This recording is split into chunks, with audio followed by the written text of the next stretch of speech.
आज हमारे हालात देखिए, बंदा एतकाद कितने कमजोर हो गए, कितने कमजोर हो गए। आज निकाह का मौका, ये बात भी कर जाओ, इजाजत है तो नहीं मानेंगे। सिर्फ वही बोल रहे जिनकी हो गई है, जिनकी नहीं हुई है वो बोलने तैयार नहीं। पता नहीं मौलवी कहीं घाटे का सौदा ना करके जाए।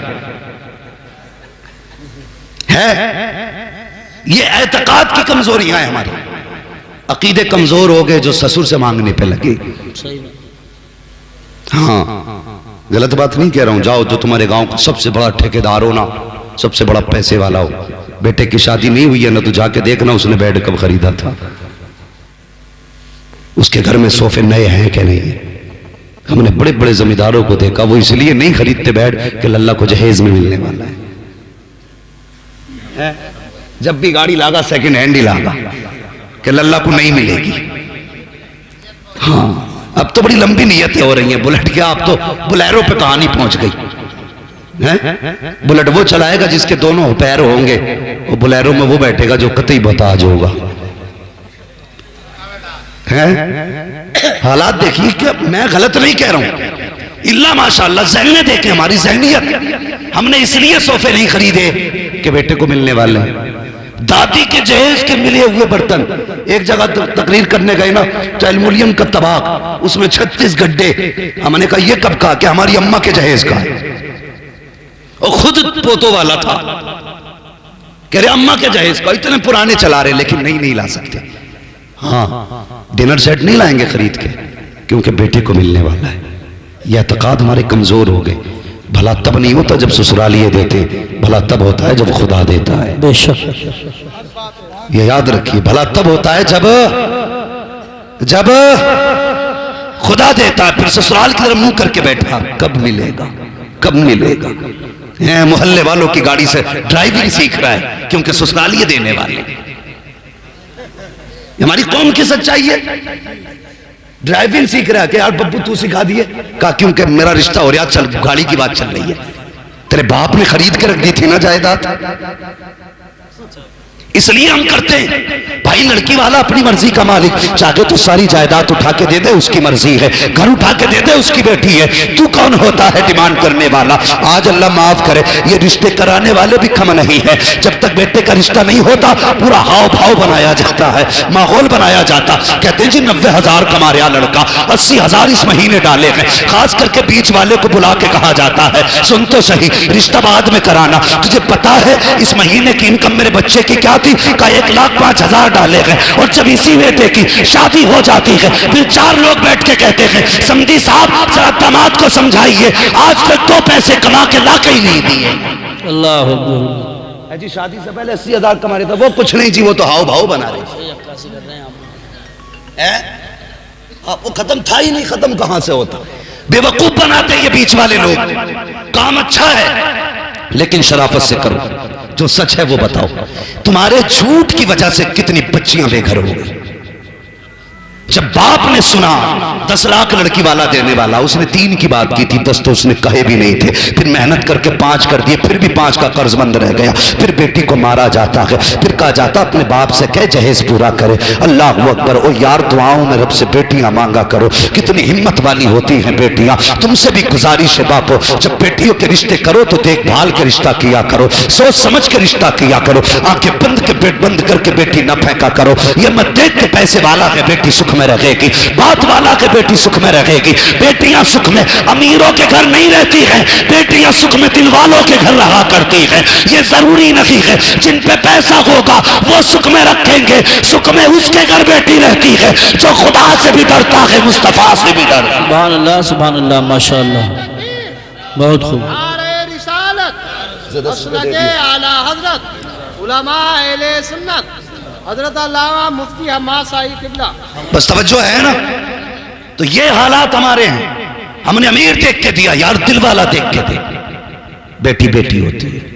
जब तुमने रुखसत किया ना बेटी को, उसके बाद बेटी ससुराल जाती है। रुखसत हुई, लाल जोड़े में घर से गई, थके तो नहीं अभी सारे लोग तैयार हैं थोड़ी देर सुनने के लिए। जरा सारे कह दें या रसूल अल्लाह, अल्लाह सलामत रखे। बेटी रुखसत होकर ससुराल गई, तो पता चला है तो पैसे वाला लेकिन जुए का शौकीन है। अल्लाह है तो पैसे वाला लेकिन शराब का रसिया है। बताओ सुख कहां से आएगा? बेटियां पिटती रही, रहती रही, पिटती रही, रहती रही, लेकिन बाप की दहलीज पे जब भी बेटी आई ना, उसने कभी बाप से ये नहीं कहा अब्बा तूने कैसे घर डाला। आंसू पोंछ लेती बाप के घर से पहले पहले। बाप पूछता बेटी क्या हाल है, मुस्कुरा के कहती है अब्बा तेरा शुक्र है, बड़ा अच्छा घर दिया है तूने। उसे पता है अगर मैंने कह दिया बाबा मुझे रोज गालियों के बाद रोटी मिलती है, रोज तानों के बाद रोटी मिलती है ना, ये कभी चैन से सो नहीं पाएगा, ये कभी चैन से सो नहीं पाएगा। अल्लाह अकबर, वो जानती है चैन से सो भी कैसे सकता है। उसे पता है जब मैं जवान हुई थी और इसको फिक्र हुई थी मेरी शादी की, तो मैंने इसकी आंखों में आंसू देखे। ये कीमती जहेज न ला करके मुनासिब दामों का जहेज लेकर के आया, लेकिन मेरा चेहरा उतरा हुआ देखता था, मैं मुस्कुरा देती थी। बाप था समझ जाता था बेटी का दिल छोटा हो रहा है, लेकिन मुस्कुरा के कहता था बेटी दुख न करना, इतना दूंगा जिंदगी भर ऐश करेगी। ये पूरी जिंदगी लगाता रहा, इसने मेहनत करके जहेज दिया। हजार हसरतों मेहनतों लगने के बाद मुझे इज्जत से इसने रुखसत किया था। अगर आज इसे पता चल गया कि जिस घर में इसने डाला है मेरे घर के उस घर के अंदर मेरा सुख जा चुका है, चैन खत्म हो चुका है, तो ये बाप चैन से सो नहीं पाएगा। इसलिए मेरी गुजारिश है ए बापो तुमसे भी कहना चाहता हूं, जब भी देखा करो कि रिश्ता करना है पैसे वाला ना देख, अगर देखना है खुदा वाला देखा करो, मुस्तफा वाला देखा करो। और तुम भी एमए पास ना देखो, बीए पास न देखो, अगर बेटी ढूंढनी हो दीनदार देखा करो। ये पूछो कुरान आता है कि नहीं, नमाज पढ़ती है कि नहीं। अगर नेक बेटी लाओगे तो तावीज़ों की जरूरत नहीं होगी, कदम इसके आएंगे, करम खुदा का बरसना शुरू। सुभान अल्लाह माशाअल्लाह। बहुत आज आग लगी है समाज में, आग। तुम्हें पता है तुमको अमीरों दौलत वालों 10 लाख की आतिशबाजी करने वालों, इस साल में 7 लड़कियों ने मुस्लिम धर्म छोड़ा है। माज़अल्लाह 7 लाख गैर मुस्लिमों के घर में पहुंची। जिम्मेदार कौन? तुम कहोगे आरएसएस, में कहूंगा गलत, इसके जिम्मेदार तुम हो। हाँ दिल के पपोले जल उठे सीने के दाग से, इस घर को आग लग गई घर के चिराग से। हमने निकाह इतने मुश्किल कर दिए कि बेटियां उम्मीद ही हार बैठी। गुजरती उम्र देखी तो किसी का भी हाथ थाम लिया। इसके जिम्मेदार हम हैं, बेशक बेशक हमें इसके जिम्मेदार। यही तो बेटियां थी जो हुजूर के लिए जंगों में बड़े बड़े बहादुरों के आगे सीना सफर होती थी। आज यही बेटियां इस्लाम से क्यों निकल रही है? क्या है इसके पीछे राज? कभी झांकना पड़ेगा अपने गिरबान में। सुना होगा ना तारीख रही है बेटियों की। हजरत खालिद बिन वलीद जंग में एक दिन टोपी भूल गए थे, पता है ना? जंग में, बात समझ रहे ना सारे लोग, जंग में टोपी भूल गए थे, तो इधर बीवी सोई, ख्वाब में हुजूर तशरीफ ले आए।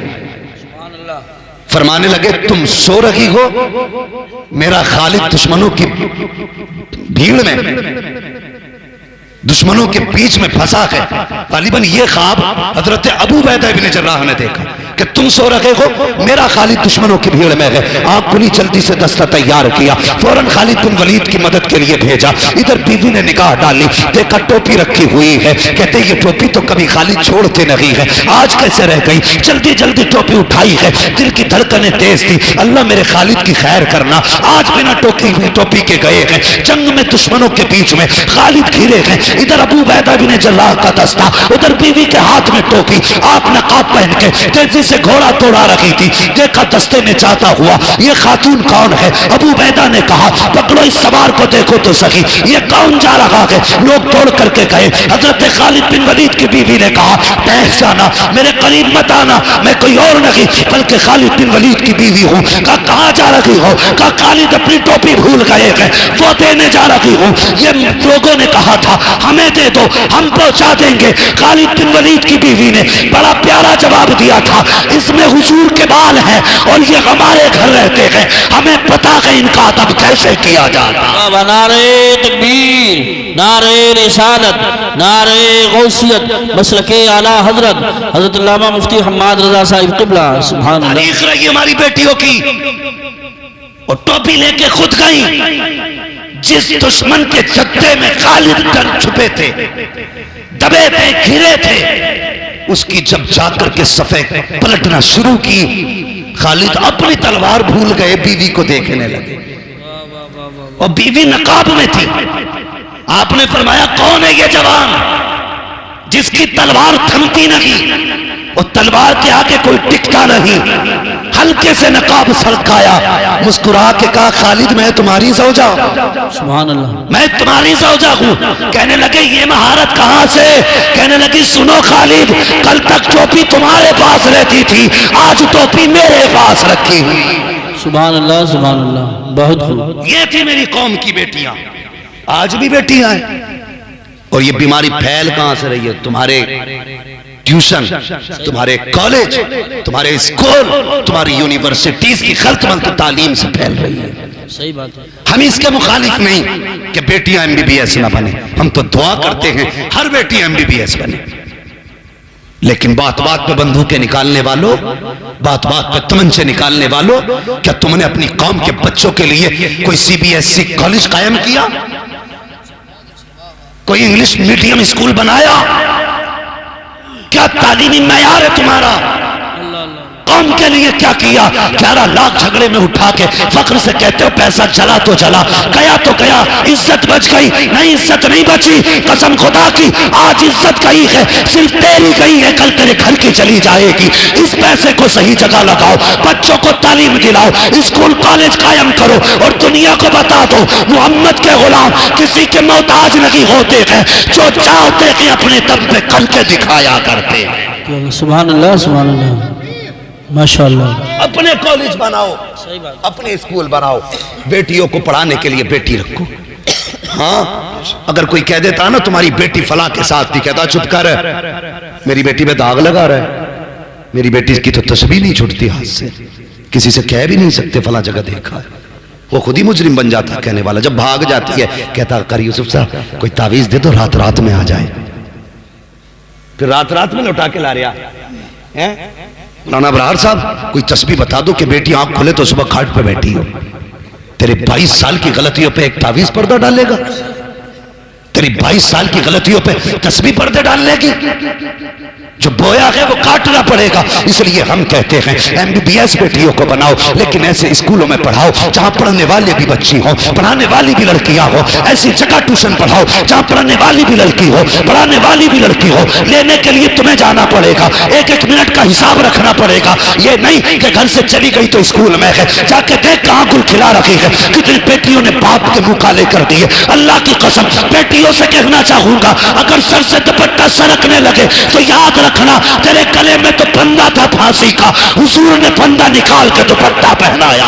वाह वाह वाह, सुभान अल्लाह, सुभान अल्लाह, बहुत खूब, बहुत। हुजूर ने फंदा निकाल के दुपट्टा पहनाया। आज ये दुपट्टा उतरने लगे तो याद रखना तुझे तो जीने का ही हक नहीं था। हुजूर आए तो तुझे जिंदगी मिली है, हुजूर आए तो जिंदगी मिली है। उन नौजवानों तुमसे भी गुजारिश है, कई सारी बातें एक हंगामे मैशर हो तो भूलूं उसको, सैकड़ों बातों का रह रह के ख्याल आता है। मेरे हिसाब से वक्त पूरा हो चुका है, लेकिन बात एक और कह जाऊं। लोग कहते हैं बच्चे गाली बड़े बकरे, घर के हालात बेहतर करो, बच्चों खुद ब खुद सुधर जाएंगे। घर के हालात अच्छे करो, बच्चे खुद ब खुद सुधर जाएंगे। और निकाह के बाद की जिंदगी जो है ना, ये बड़ी प्यारी जिंदगी है। अगर शर्त है इसे सुकून से गुजारा जाए, सुकून से गुजारा जाए। एक नई जिंदगी का आगाज होने वाला है। कल एक बारात जाएगी, कल एक घर आबाद होगा। हाँ, मगर याद रखना दुल्हन की वीडियो मत बनने देना। मैं घर वालों से गुजारिश करूंगा, किसी वीडियो मेकर के जरिए दुल्हन की वीडियो मत बनने देना। हालात ये हैं, हालात ये हैं, हालात ये हैं। दूल्हा बाद में देखता है, कैमरे वाला पहले देख लेता है। हाँ, फिर उसके बाद वो बदतमीजी चलाई जाती है कौम के आगे।